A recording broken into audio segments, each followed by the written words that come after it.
Hi, it's me again with Corel Drill Tips and Tricks, part 2 of this. Our friend Eskimo sent me a macro. It's not his macro, but I downloaded it. It works good. It's for drawing tangents to make life pretty easy when you're doing this. So I'm going to duplicate this. I'm going to draw a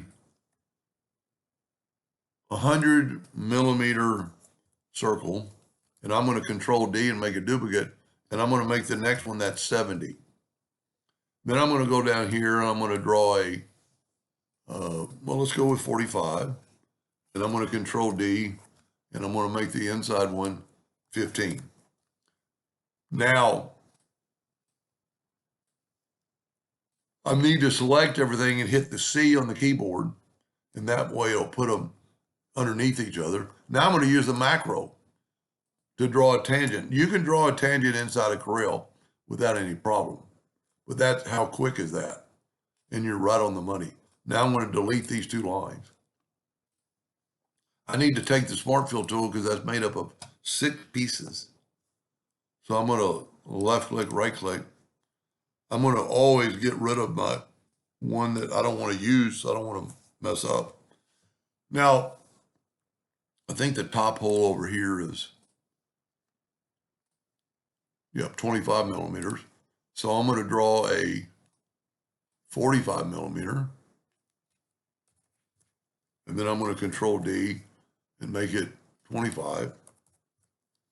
And then I'm going to, that other one is 10. I think I went, can't remember what I did. Let's say 35. And then Control D and make it that 15.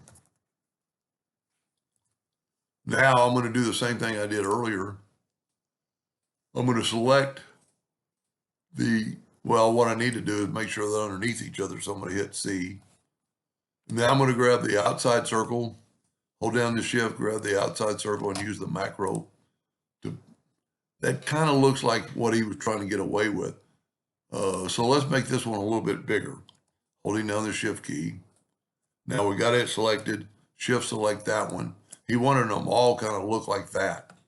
Now I'm going to get the virtual segment delete key and delete that. I've got to use, and we'll just kind of show you. If we selected, this is made up of 6 objects. Smart Fill tool makes a new object. So now we can left click, right click, and get rid of this. Now we need 10. We've already got 2.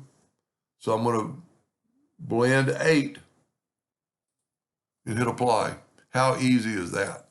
Now one of them's out of sync, or they're too close together, but that's no problem. So we're going to go to object, break the blend apart, and then we can move these out of the way. Now this will still be a group. So we've got to ungroup them. And if you needed them in a line,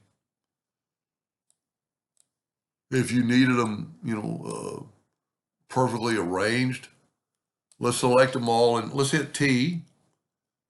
And now let's open up the blend, or not the blend docker, but arrange, distribute. So I'm going to go to Docker, arrange and distribute, and we're going to arrange them and see how it separates them out. So I'll put a link at the bottom of this tangent, basically, and it does more than what I'm doing right now. Let's just play with it. Hit C. I've got them both selected. I'm going to hit a tangent. It also will do this. Got to select both shapes. And it'll do that. That's pretty cool. And then for something, if you select it all, it'll do that. I haven't researched it far enough.